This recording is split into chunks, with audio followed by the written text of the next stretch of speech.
year. Sa wikang Ingles po muna. 1, 2, 3, go! In Christ Jesus, let the watchman anointing through prayers and alertness come alive in 2025. At sa ating sariling wika, kay Kristo Jesus, tayo ay tumalima sa kapangyarihan ng Diyos sa pananalangin at pagbabantay sa taong 2025. Amen!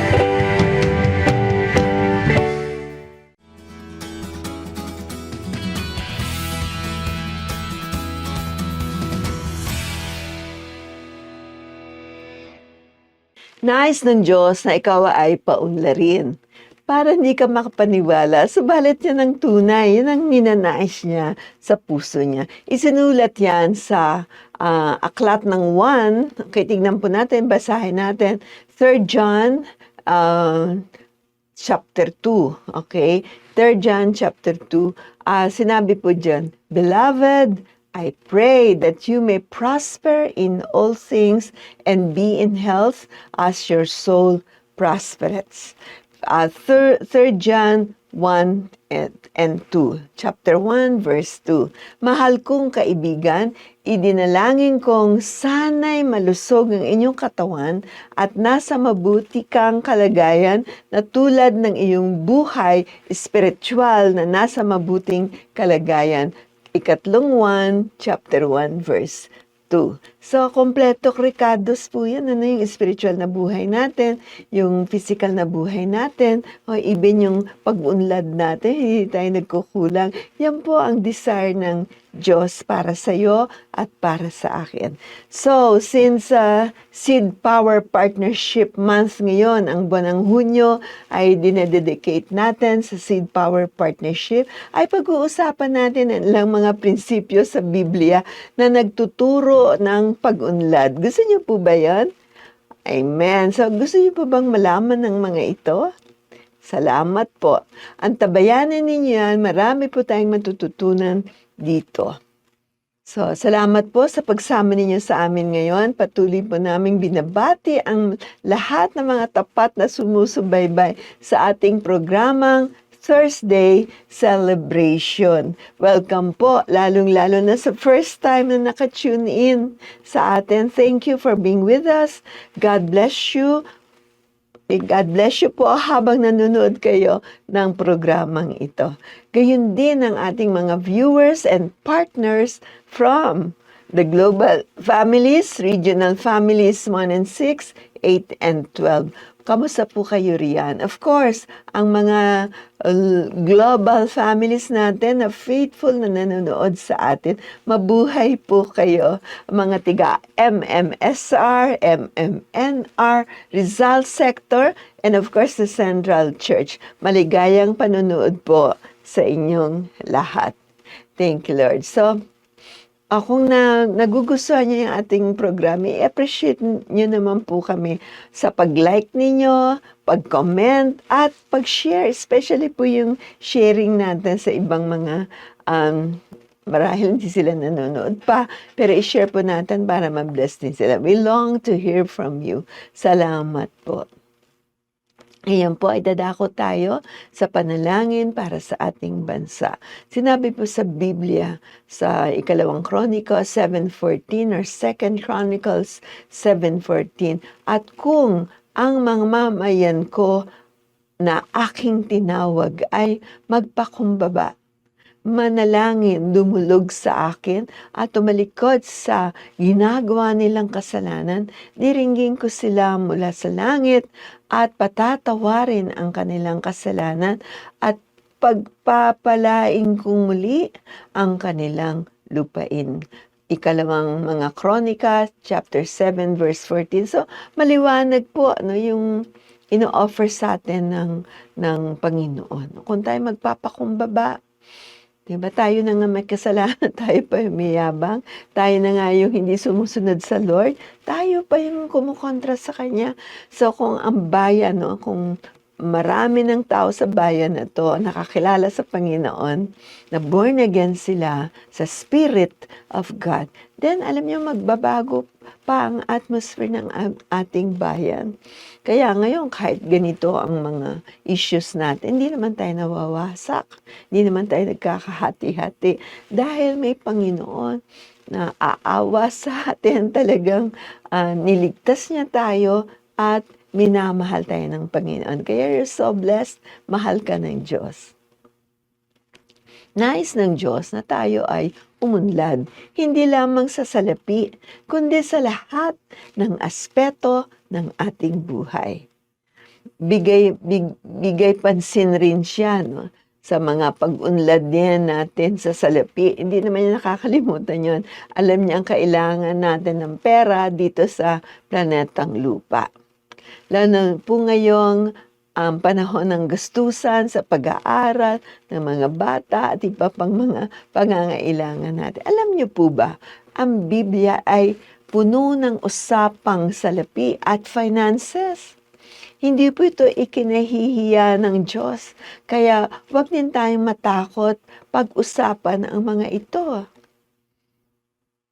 Ito lang po ang ayaw ng Lord. Huwag tayong ma-in love sa pera. Kasi minsan, nakaka-entice yung pera, di ba? Parang nabubuhay na lang tayo para doon.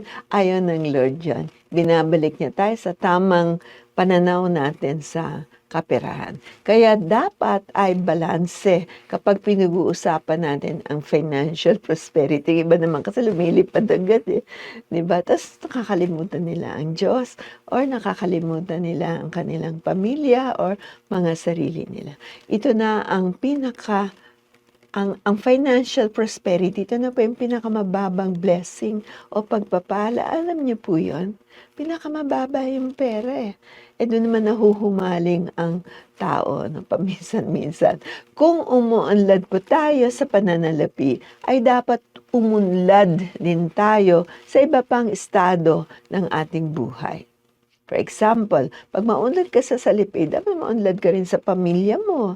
No, may pagkakaisa din yung pamilya mo, nagmamahalan sila. Hindi yung salapi ang magwawasak-wasak ng pamilya na sa kakagastos mo, wala na natira sa pamilya mo.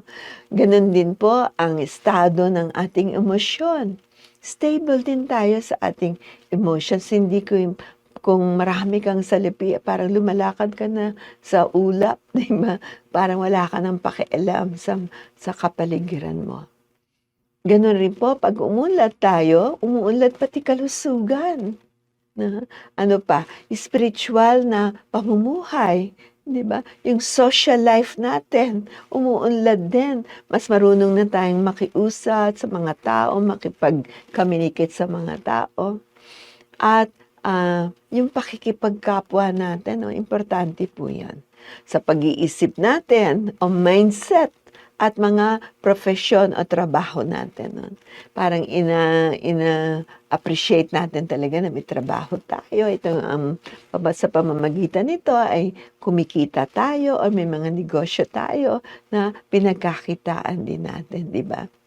Ang pagkaalam mo kung saan nanggagaling ang ating provision sa ating buhay ay nakasalalay sa pagkakilala mo sa Diyos na kaya kanyang bigyan ng kung ano man ang kailangan mo. So, yung pagkaalam mo, di ba, sa pangangailangan mo, ay katumbas ito ng pagkakilala mo sa Diyos. Kung maliit lang ang pagkakilala mo sa Diyos, parang hindi kanya kayang tulungan, mahirapan ka ding makamtam yung mga pagpapala na galing sa Diyos. Maaaring galing lang yan sa pawis mo or sa lakas mo, pero may limitation po yun, hindi tatagal yun.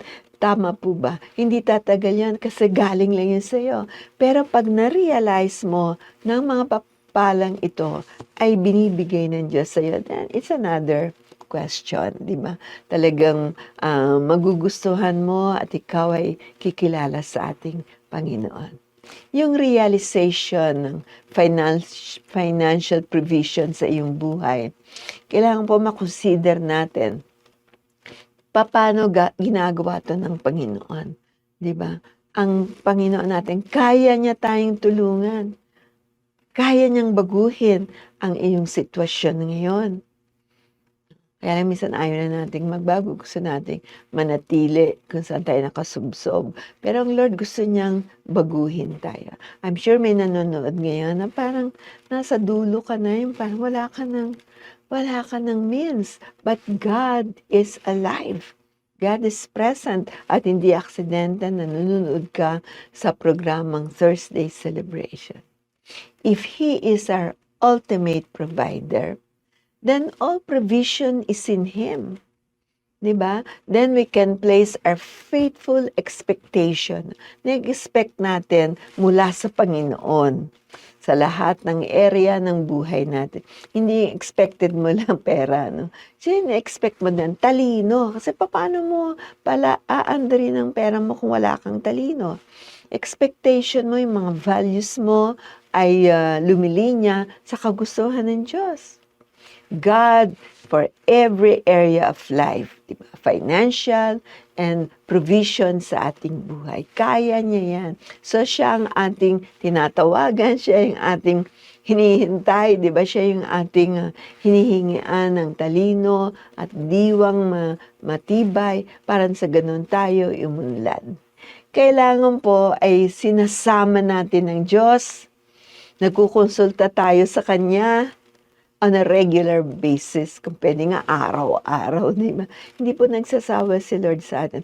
Araw-araw ay iposisyon natin ang ating mga sarili na makarinig mula sa Kanya.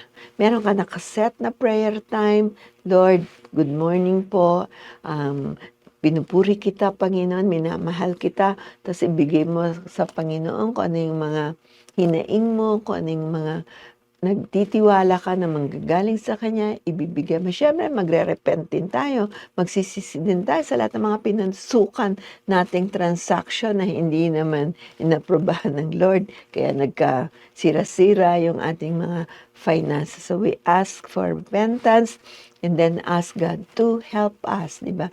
Tutulungan niya tayo.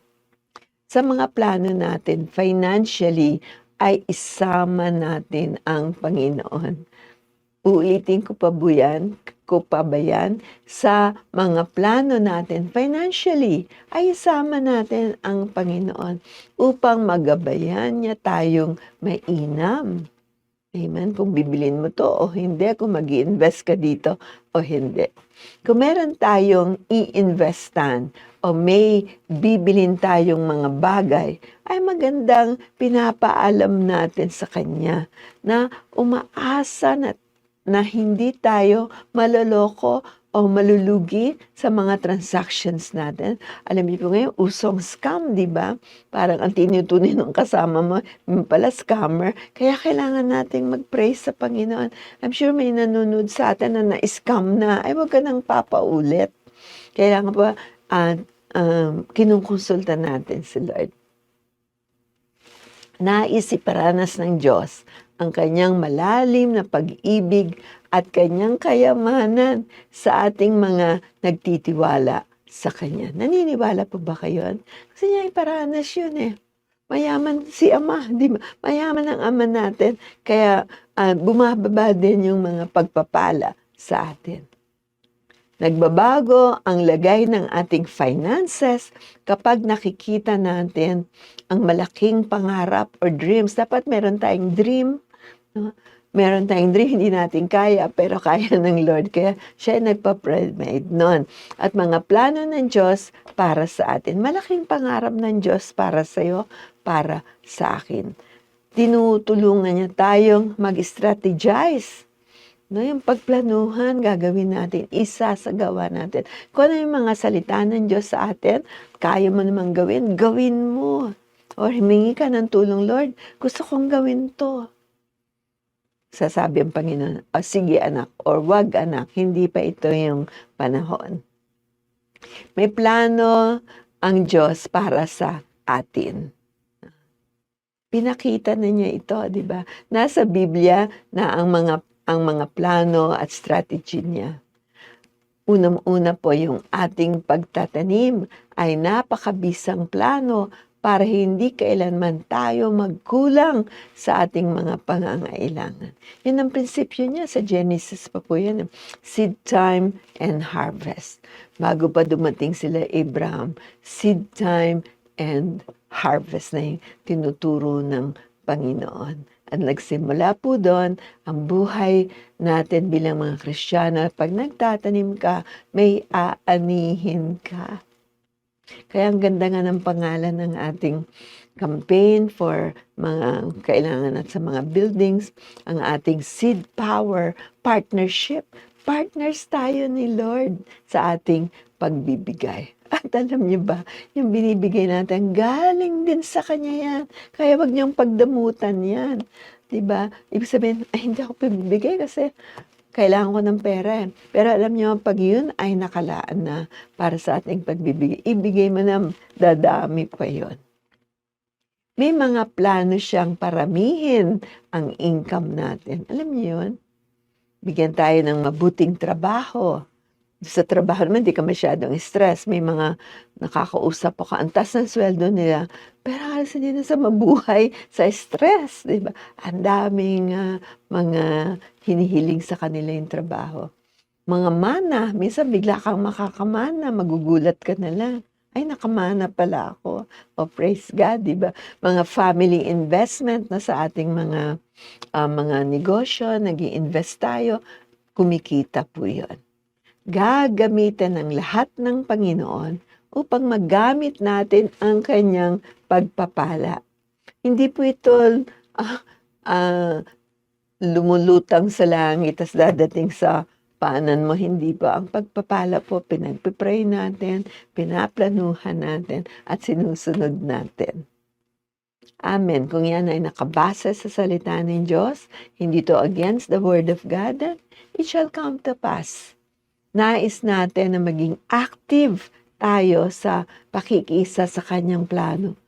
Ang gaganda po ng plano ng Lord. We have to activate, di ba? Kagaya na nga nangyari sa Seed Power Partnership. Dati wala tayong sanctuary, wala tayong bahay, sambahan.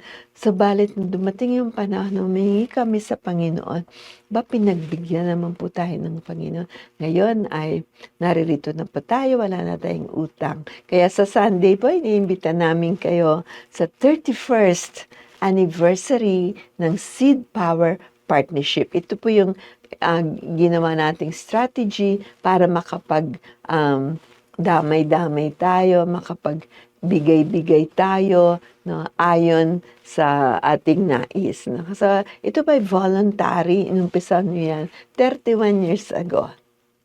Ngayon ay kumakapit po tayo sa kamay ng Panginoon at pagtitiwalaan natin siya tungkol sa ating mga pangangailangan at kaperahan. Madidiscover ang puso, ang kanyang puso madidiscover mo. At ang tinig na handang tumulong sa atin sa lakbayin natin dito sa lupa. Gagawin po natin isang hakbang sa bawat panahon. One step at a time, di ba? Isang pagpili sa bawat panahon. And we have to choose, Lord, mag-obey ba kami, magbibigay ba kami o hindi? Mag-obey po tayo. Okay? So, yun po, isang hakbang, isang pagpili, no, sa bawat panahon. Kagaya po ng panahon ito yung panahon ng pagtatanim. Yung pa mga partners natin sa Seed Power Partnership, pwede kayo mag-renew ng partnership niyo. Isulat niyo lang po sa chat natin ngayon. Kung kayo ay first time na makikipag-partner sa Seed Power, ay isulat niyo lang po yung pangalan ninyo. At kung ano man yung gusto niyo ibigay, padala niyo po sa GCash natin mamaya. Okay, so we'll be celebrating a great anniversary. Yung pag-alala natin sa katapatan ng Diyos. Dumaan ang pandemic, dumaan ang bagyo, wala naman pong nasalanta sa atin ang gano'n na lang. Diba? So, mga kabuhayan natin, naroon pa rin. Medyo namatay lang ng pandemic, may sakit na po talagang mga kapatiran natin na hindi na nakarecover, natakot pa. Kaya po, umuwi na sila kay Lord. Doon naman ay maganda rin ang kalagayan nila. So, wala tayong problema. Nasa lupa ka man o nasa langit, maganda ang kalagayan mo. Pero mas maganda sa langit. Hallelujah!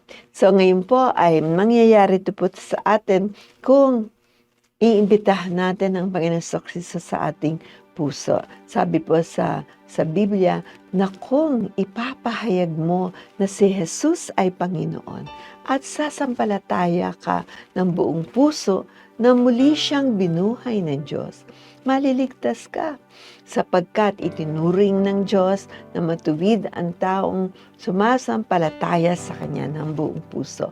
At kung ipapahayag niya na siya ay sumasampalataya, maliligtas siya. Romans 10:9 and 10. Okay, sabi kang Ingles that if you confess with your mouth the Lord Jesus and believe in your heart that God has raised Him from the dead, you will be saved. For with the heart one believes unto righteousness, and with the mouth confession is made unto salvation. Romans 10:9 and 10. So kung nakarinig kayo ng mabuting balita kagaya ngayon sa Thursday celebration, hinahayag dito ang kabutihan ng Diyos. Ikaw gagawa ka ng desisyon mo kung tatanggapin mo si Jesus, i-welcome mo siya sa puso mo ay hindi. God's Spirit, and we worship Him in spirit and in truth. At saka si Lord, di siya namimilit. Kung ayaw mo pa, okay lang sa Kanya. Time will come na makilala mo talaga ang ating Panginoon. So yung mga nais pong manalangin ng kaligtasan, di ba? Alam nyo, yung buhay natin, di natin alam kung hanggang saan. Minamata ko yung nag-crash na eroplano ng India. Puro pamilya po yung karamihan po. Pamilya. Diba? Akala nila papunta sila dito maganda, di ba? Sa London, pupunta sila doon. Nangyari po, isang iglap mata. Nag-crash pa yung aeroplano, isang tao lang ang naligtas na buhay ngayon na nasa hospital pa. Pero ito po yung sinasabi natin, walang kasiguruduhan ang buhay ng tao. Tama po ba? Pero may kasiguruduhan ang kaligtasan ng Diyos. Kaya nagkukumahog ang Panginoon, ginagamit niya pati yung mga programa natin para makarating ang mabuting balita sa iyo at sa iyong tahanan. So kung nais mong makaranas ng kaligtasan, ay sumunod ka sa panalangin ito from your heart. Sabi mo, Ama, sige lakasan mo, Ama, sa pangalan ni Jesus, ako po ay lumalapit sa iyo. Humihingi po ako ng kapatawaran sa lahat ng aking mga kasalanan. Sa araw na ito, inaanyayahan kita sa aking buhay. Ako po ay nananalig na ikaw, Hesukristo, ang anak ng Diyos. Nagkatawang tao, namatay sa krus ng Kalbaryo. Sabalit pagkalipas ng 3 araw, ikaw ay nabuhay na muli at buhay magpakailan paman. Salamat po, Diyos. Sa araw na to, na nakilala kita, tinanggap kita bilang Panginoon ko. Tulungan niyo po ako sa araw-araw kong pamumuhay. Sa pangalan ni Jesus, Amen. Amen. Amen. Congratulations kung ginawa mo yan. Ang sabi po sa Biblia, ikaw ngayon ay kabahagi na ng pamilya ng Diyos. Napakalaking pamilya po ito ng Panginoon.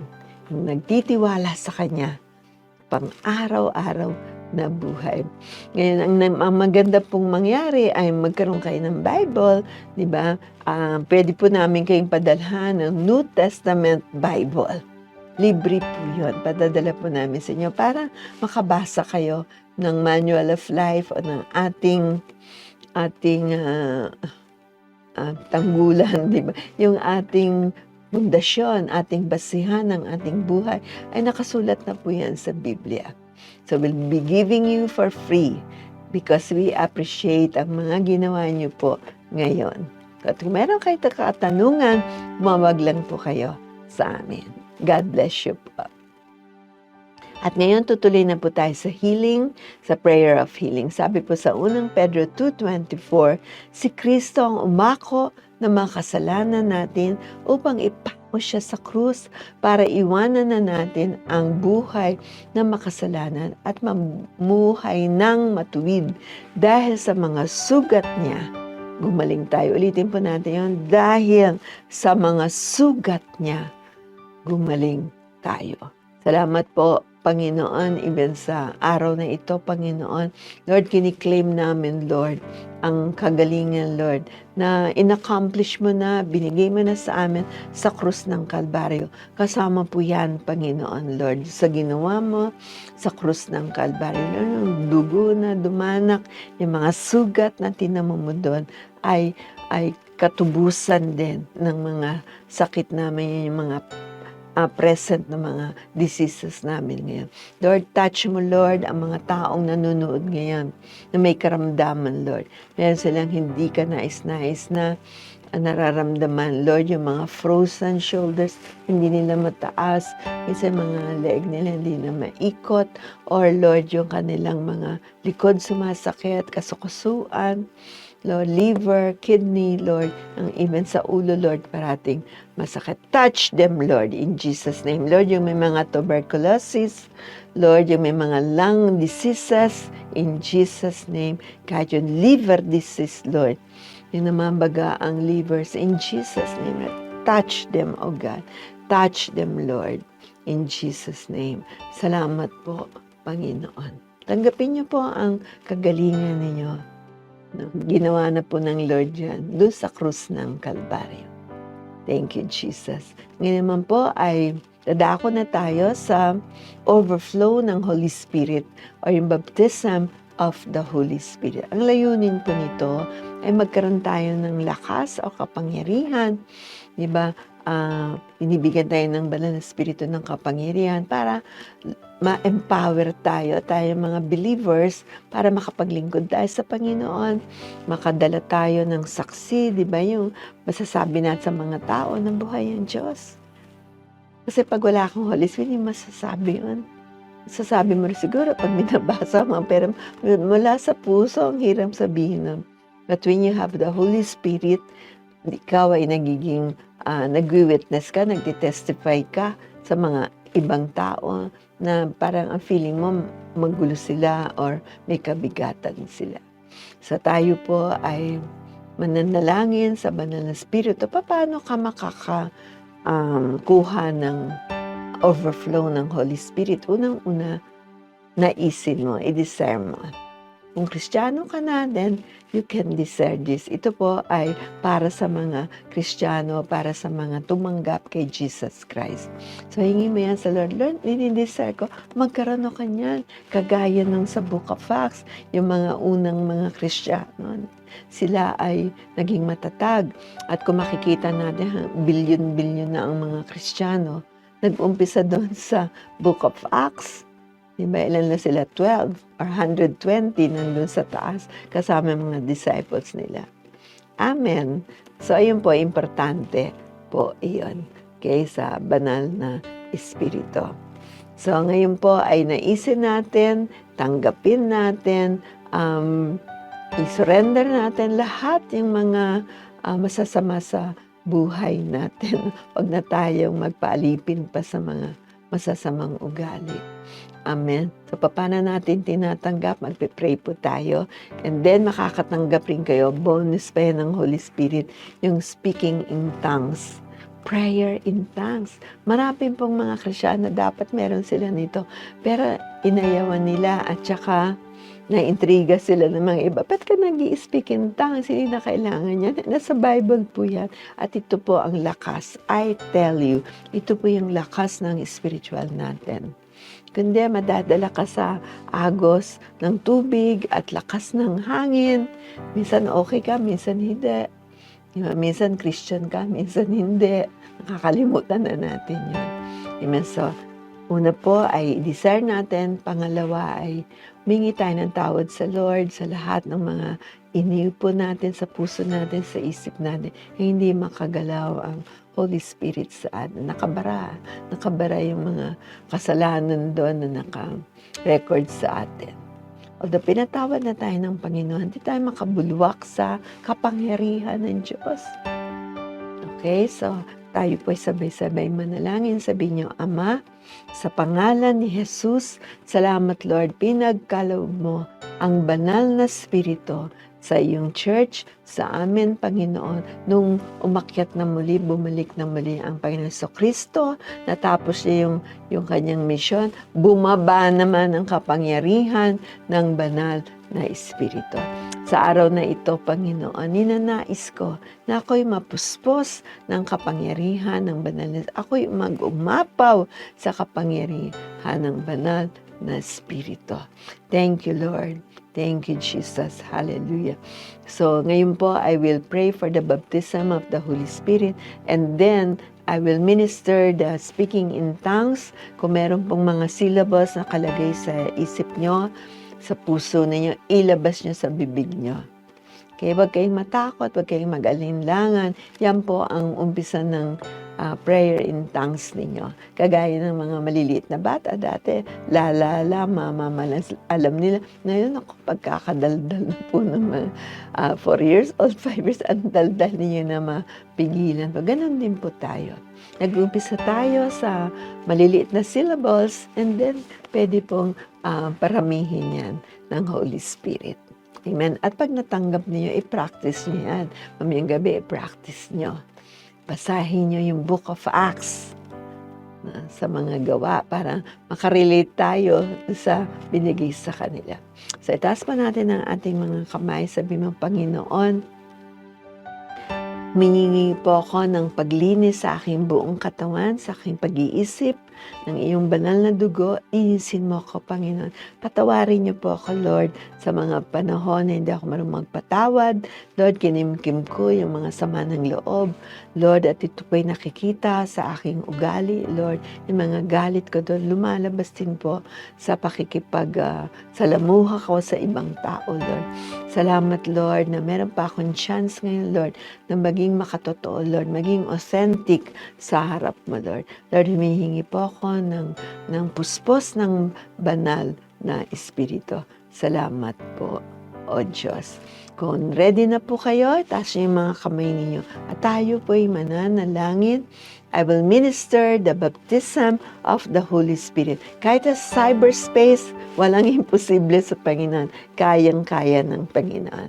Praise God. So ready na po ba kayo? Ama, sa pangalan ni Jesus, salamat po sa bawat isang nagnanais na makatanggap ng pagpupuspos ng banal na Espiritu, the overflow of the Holy Spirit, Panginoon, sa kanilang mga buhay. Lord, wag niyo po silang biguin, Panginoon, O God, nakakatanggap sila, Panginoon, even ng speaking in tongues, prayer in tongues, Lord. Isang lengguwahe na hindi namin alam. Maring ito'y galing sa mga tribes or galing sa iba't ibang bansa. Thank you, Lord, for this miracle, O God, Lord, of the speaking, the baptism of the Holy Spirit. Hallelujah. Itaas niyo po mga kamay niyo. Receive the baptism of the Holy Spirit today. Open your mouth. Ho, la, la, la, la, la.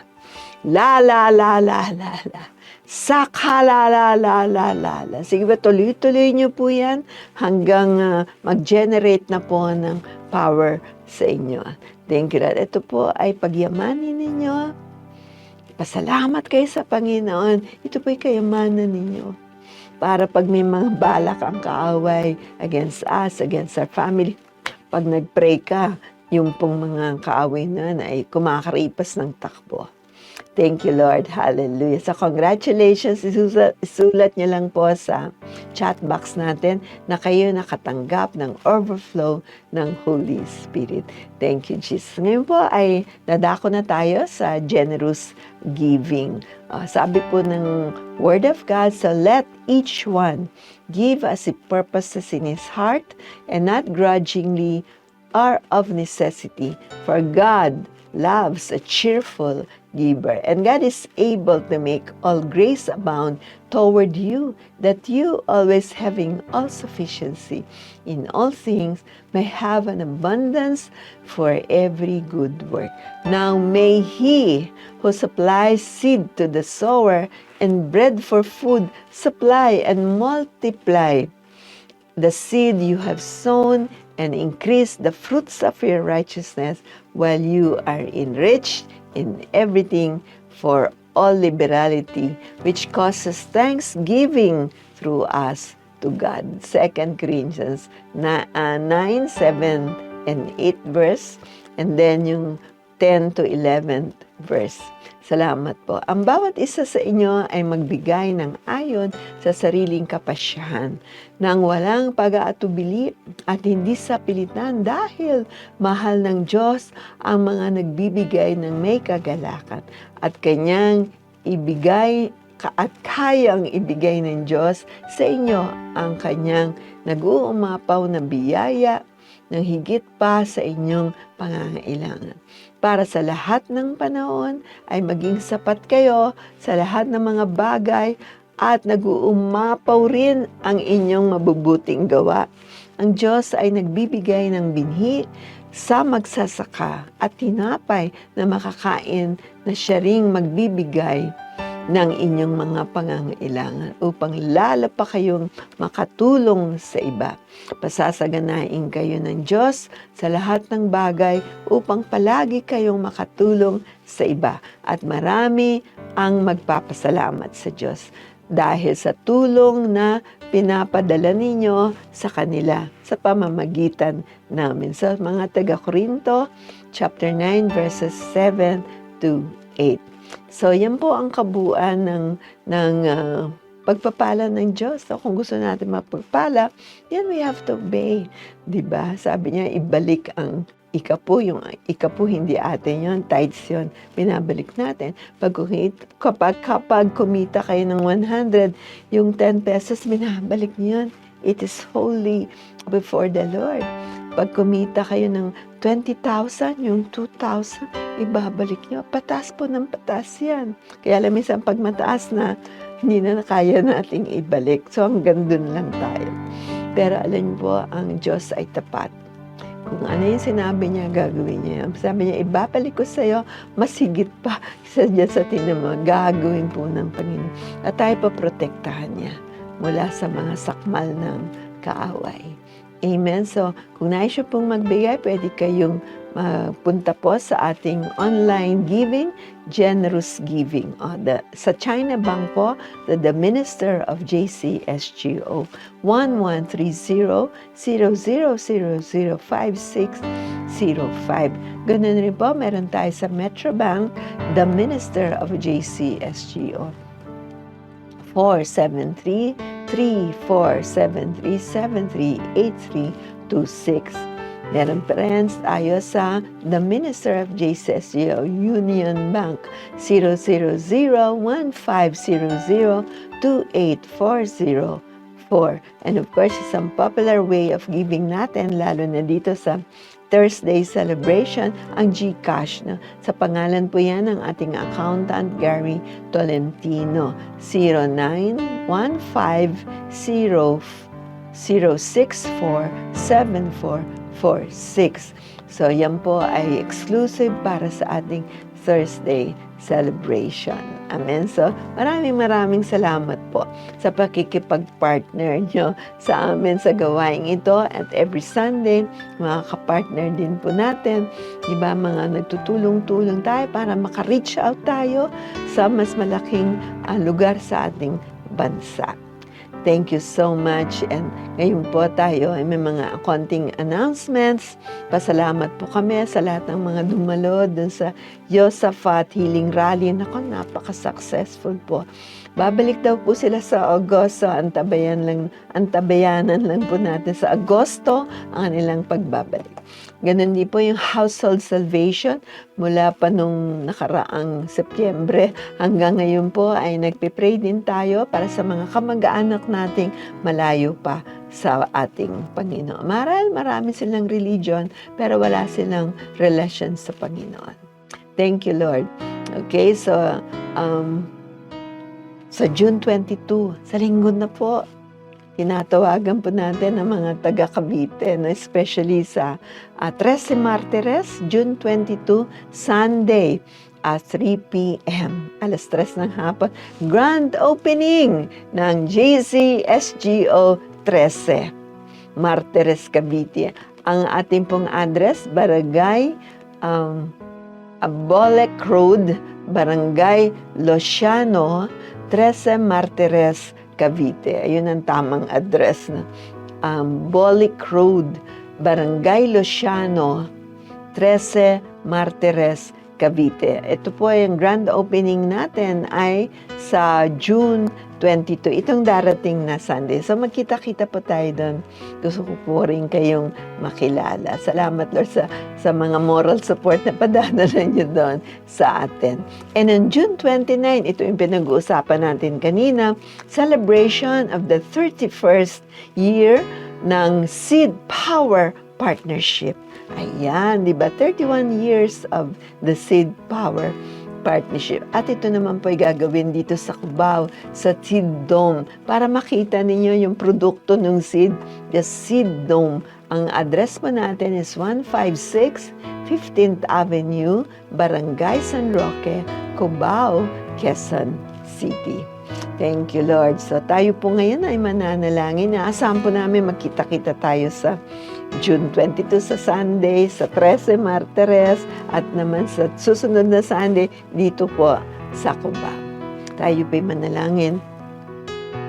Pagpalain kayo ng Panginoon, ipakita ng Panginoon ang kanyang kabutihan at awa sa inyo, at malugod ang Panginoon sa inyo, at bigyan niya kayo ng mabuting kalagayan. The Lord bless you and keep you. The Lord make His face shine upon you and be gracious to you. The Lord lift up His countenance upon you and give you peace. Maraming salamat, Panginoon, sa lahat ng umantabay sa amin sa hapong ito. Bless them, O God. Lord, yung mga breakthroughs namin, Lord, this June, Lord, inaasahan po namin yan. Breakthrough sa aming finances, breakthrough sa aming mga relationships, sa aming mga trabaho, Panginoon. Kung naman ang kinakabalahan namin sa aming mga negosyo, salamat po, Panginoon, and we give you the honor, the praise, and the glory which you alone deserve. In Jesus' name, Amen. Amen. Amen. So, magkita-kita muli tayo sa susunod na Huwebes dito lamang sa ating Thursday celebration. God bless. Bye-bye. Okay po.